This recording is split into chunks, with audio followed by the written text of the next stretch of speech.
Today, I want to praise a schedule and give you the points why I think having a schedule is paramount in a successful life. For if your day is not structured, then your life is not structured. And I, for a long time, wanted to be autonomous enough to not have a schedule, have enough discipline to know when to do this, when to do that, when to not do this, when to not do that, be able to do something for a period of time, and then right when I'm not wanting to do it anymore is the period when it's no longer fruitful, and I'm able to know that, and I can move on to the next, or have a lunch break whenever I find it beneficial. But leaving open loops of this nature, I think, corrupts the activities that we are doing, because at any moment we could no longer participate. And that leaves each and every second up to interpretation.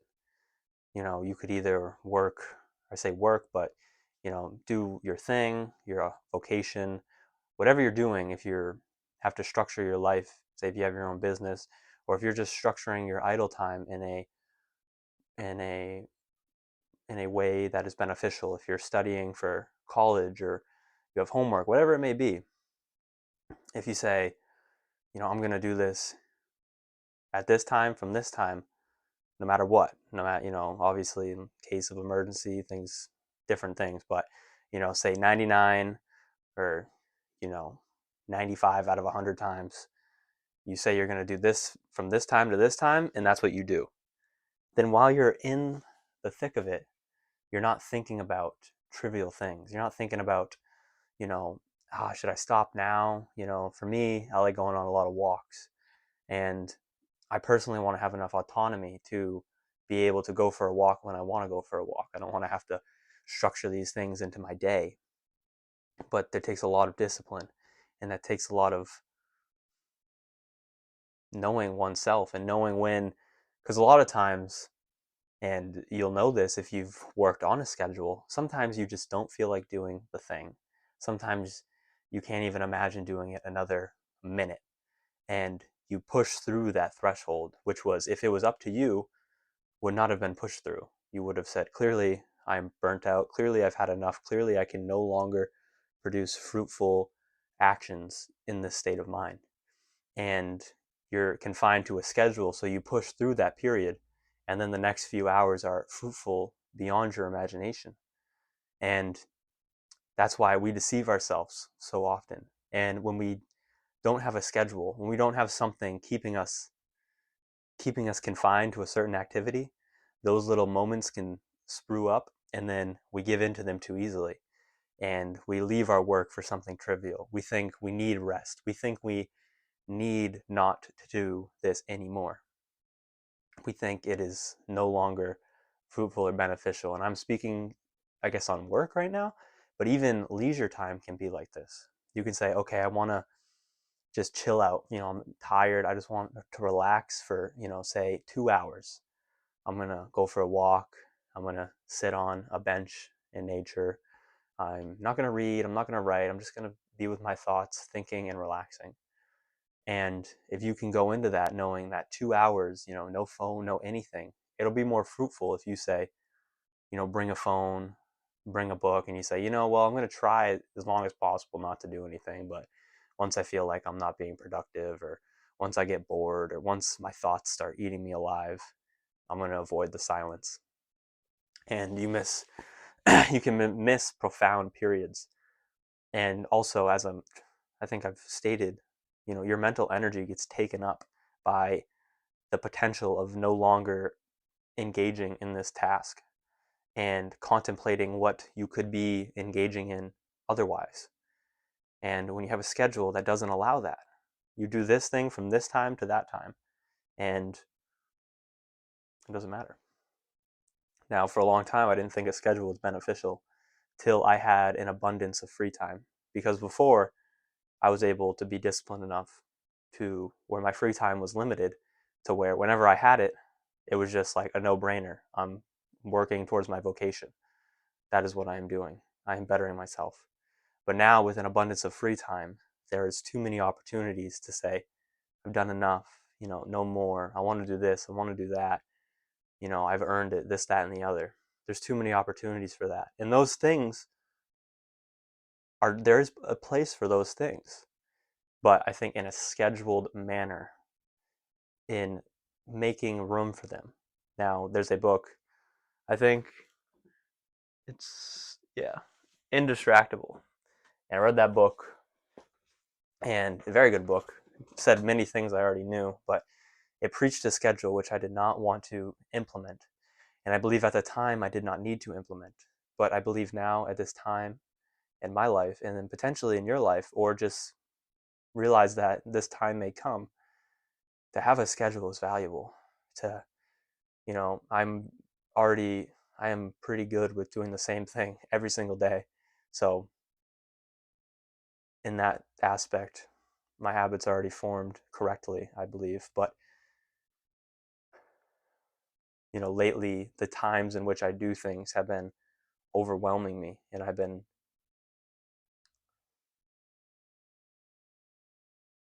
not being as fruitful in leisure or in work as I wish I was. And I noticed that when I used to have a schedule, because work basically applies a schedule for you, 4 to 5 days a week, and you have to work around that. And I think there's great value in that. There's immense value in that. And I believe, you don't need to work to give yourself a schedule. And the schedule is in service to you. It's not supposed to be confining. It's actually supposed to be liberating. Because as I said, at least I do it so often where I think about what I should be doing right now, when I should really just be focusing on what I am doing right now, not thinking about what else I could be doing. And he also says in that book, something that I remembered always is, all you can do is be in the right place at the right time. And when you have a schedule, and say you want to start, writing a book, and you slot out 4 hours every day for you to write the book, if you're at your desk, if your computer's open and the prompt's ready and nothing comes out for 4 hours, you were in the right place at the right time. It wasn't laziness that got you. You just didn't have ideas, which can seem like a waste of time, but you're actually building good habits, and it's actually going to be in service to you, because all you can do is be in the right place at the right time. And if the work that you expected to get done doesn't get done, that's just par for the course. But not being in the right place at the right time, there's no excuse for that. And he speaks on it with sleeping. And I think so often we can get worried about our sleep. I'm not getting enough sleep, this, that, and the other. And then, we stay up because, we're not tired. So we end up, opening up the phone, turning on a light to read, even something of that nature it's detrimental to your sleep, because blasting your eyes with light is not good for your sleep. And if you're not tired right now, turning the lights on or looking at a screen is not going to help. And hours will go by, and then your sleep schedule will be all wonky. And yeah, maybe it feels unfruitful to lay in bed for 2 hours because you're not tired, but all you can do is be in the right place at the right time. You've already slated out this 8 hour period, or 9 hour, or 10 hour, or seven, however long you need sleep, which is also a very good thing for you to figure out, because everyone is different. Um, you're in this place from this place, you're in this place from this time to this time, and you're not expecting anything to get done other than sleep. So if you spend 2 hours laying in bed doing nothing other than reflection and contemplating, which is what you should do, obviously try to sleep, but if your mind's not stopping, reflect. Don't try not to think about stupid things, um, which can be hard. Um, but you're in the right place at the right time, and it's not like it's messing up your schedule, because yeah, maybe you're awake, maybe you're not going to get as much sleep as you thought, but you're in the right place at the right time. And then tomorrow, you'll probably be tired at that time because you either didn't get enough sleep or, whatever it may be. Even though you're still resting, sleep is obviously different than just laying down with your eyes open, but it's still a restful activity. It's not like those 2 hours were spent in an intellectual or physical pursuit. They were still spent in rest, just not sleep, which is still going to be somewhat beneficial. But that's basically the main point I'm trying to make, is that you can set time aside to do these things. You can set a couple hours aside to hang out with friends, or to do go to the gym, or go for runs, go for walks, go swimming, whatever it may be. But it's best if it can be somewhat structured, if it can be somewhat in a period of, okay, from this time to this time I engage in this, and if it goes a few minutes over, then I just do a few minutes over on the next task. If it goes a few minutes less, then I start earlier, or I just wait till the time comes in restful contemplation or something of that nature. But when because sometimes it's hard to not be doing what you're supposed to be doing when you don't know what you're supposed to be doing. Some activities are obvious, like, oh, I'm not supposed to do this, but I'm doing it right now. But others are not as obvious. Now, I personally do not like social media, and I do not have social media. But for people who do like social media and do see it as a benefit, um,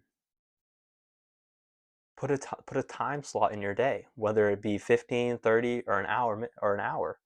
Put a time slot in your day for that, and then you can say, okay, from 6 o'clock to 7 o'clock at night, I am I'm on YouTube. I'm watching whatever I want to watch. I'm on Instagram looking at whatever I want to look at. I'm doing whatever I want to do on the social media, maybe playing video games. You have that hour time period, but you confine it to that. So, from 8 o'clock to 12 o'clock, you're not disrupting whatever you're doing by checking social media. It's better to have an hour time period at one slot doing something than to have it 10 minutes throughout the day at 6 different slots. Because it is proven that our brain takes, I don't know, I think it's 15 to 30 minutes to really focus in on something. And that's why flipping from task to task to task is very unbeneficial. And, people like Cal Newport have praised deep work and being completely engulfed in an activity for up to 3 to 4 hours, where you are reaping the benefits of not having your mind go from one task to the next task to the next task. And that's, in this day and age in deep work, he talks about how people check their emails every 10 to 15 minutes. So nobody is getting, in an 8-hour workday, you check your emails you never have a block where you don't check your emails 10 to 15 minutes. And that's for, the white collar person. The blue collar person doesn't necessarily need the intellectual deep work. Obviously, they don't want to be checking their phone every 10 minutes. They're in the middle of a task, but you know what I mean. And so he basically said that no one in an 8-hour workday in any white collar environment is really, probably 95 to 99% of the people are not getting deep work in at any time throughout their day, because there's emails, there's, disruptions in the workplace. There's never imagine a workplace with 3 to 4 hours of complete silence, of no emails, of none of that stuff. In 3 to 4 hours, I bet you those people would get more done than in an 8-hour workday, frivolously checking social media even, but emails and talking to their coworkers about frivolous, trivial things while they're supposed to be working. We could confine these 8-hour workdays to 3 to 4 hours easily, easily. But there's just the crazy notion that people don't care what you're doing as long as you're where you're supposed to be. And I guess I kind of just said that, but I meant it when I said it earlier in the video. I meant it as, you're where you're supposed to be, but it doesn't matter what you're doing as long as what you're doing is nothing. I'm either doing this or I'm doing nothing. It's not, I'm in this location, I can do anything. I'm in this location. I'm either doing this one thing or I'm doing absolutely nothing. And maybe I'll get so bored in 15 minutes, I'll just do the thing. And there's nothing wrong with that. And I'm currently just now getting into the trying to figure out a good schedule. It's not this A schedule isn't something that gets created in a day, an optimal schedule. And I personally still do want flexibility in my schedule. I do not want to have a rigid schedule where, I have timers set and then at this time I'm doing this and then at this time I'm done and I'm doing that. And there is no room for flexibility. There's no room for a 30-minute walk unless it's scheduled and there's no room for me to, you know, go for a swim unless it's scheduled. I think I want to have the freedom to be able to do some of those certain things, but to be able to have the freedom to know when that is applicable and when it's actually going to be beneficial, and not just you trying to measle your way out of something and then slowly measling your way into something else, and then the whole day was spent in a frivolous, trivial way that you did not plan. You need the discipline to not give in to those big things, not give in to, the distractions of social media are huge because an hour of deep work can be interrupted by 1 minute of social media because your mind, it's switched focus. That's one beat from your phone can take you out of 2 hours of deep work.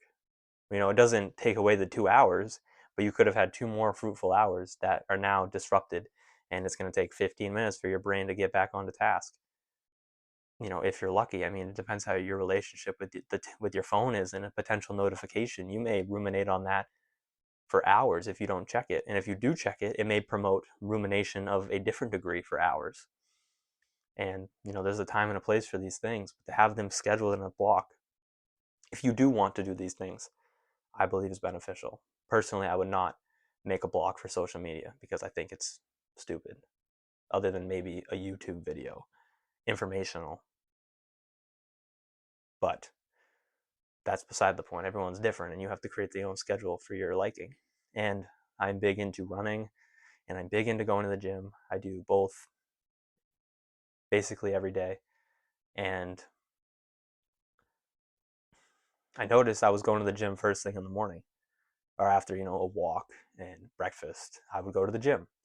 And I realized that this was messing up my work because I would come back from the gym, and I like to think I trained pretty hard. I'd come back very tired, and I wouldn't be able to immediately get into work. It would take a while. And then I would work, and then I would get tired quicker. And the gym is something I will do every day no matter what. But working, the intellectual pursuit for me is harder than the physical pursuit. And I realized that I would do better work in the past when I would do my work throughout the day, and I'd go to the gym in the evening. And then I'd come back maybe a little tired, but it would almost be like an intellectual work to go to bed, to let the brain shut down, to waste some more mental energy and then go to bed. But I found if I do it in the morning, it breeds, I'm more tired almost throughout the day. I have more energy for sure, but intellectually, I can feel my willpower is more fried. And that just may be because I train hard, I guess. But I still feel that. Today, I haven't gone to the gym yet, and it's been one of my most fruitful days reading, writing, making videos, things of that nature, and going for walks, and all of those things. And just more mental clarity. I think the gym, I love the gym. I'll never shoot down the gym or running, but you're in a different headspace for sure. You shut down the intellectual pursuit. And I think to spend your morning shutting down the intellectual pursuit is, obviously everyone's schedule is different, but can be not beneficial. Now, when I worked second shift, every morning was spent going to the gym, and I felt it was fruitful because that was the only time I could really get it in, unless I was going to go to the gym at midnight, which I wasn't going to do. And it was fruitful, and I made the schedule work. And that's because I had a schedule. I went to the gym every morning, and then the rest of the day was spent working, and that's just the way that it was. And I didn't have enough free time to be distracted by trivial things, or my vocation would never get touched. But now I have too much free time where trivial things can touch my vocation and it messes up the work in my vocation. And if I go to the gym too early, it pushes vocation to the latter part of the day, which just isn't necessary for me anymore. So my schedule needs to be relooked at, and I'm going to continuously relook at my schedule and try to implement more of a schedule, but while keeping freedom. And I just speak on my life because it's the easiest thing to speak on in a flow state of this nature. But I truly mean it in a sense for you to look at your own life and hopefully take some of the things I said and see how they're applicable to you and how you can create a schedule to benefit you. We're obviously all different. We all have different lifestyles. We all have different goals. And we want different things out of life. But I think a schedule has a place for everybody and will make you, whether your goal is leisure and idleness, or your goal is to create a business, or your goal is to do something. I think a schedule will help. And the more the less discipline you have, the more strict you will need to be with your schedule. But a stricter schedule will breed more discipline to then be able to relax the schedule. But then you need to be careful because tendency will relax it too much and then you'll have to become strict again. And life is, as in the book, Same as Ever by Morgan Housel. One of my favorite chapters is on the overcorrection and how history is just full of overcorrections. And I think the history of the individual is the same. You do this thing and you realize that it has been unfruitful to you.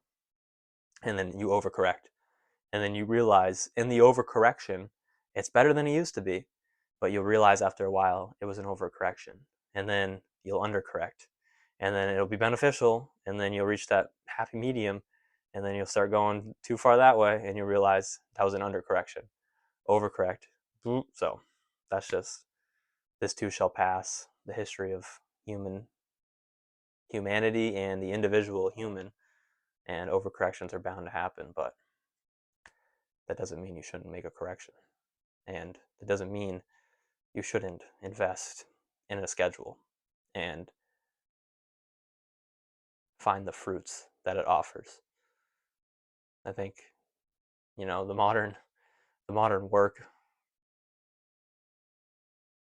working industry is onto something with we work from this time every day to this time every day, and lunch is at the same time. There is something good about that.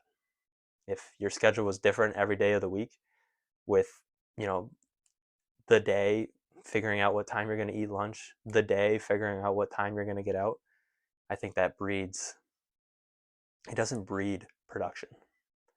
And there is more to life to production, but if you're making a schedule, it is in service to production, but also leisure production.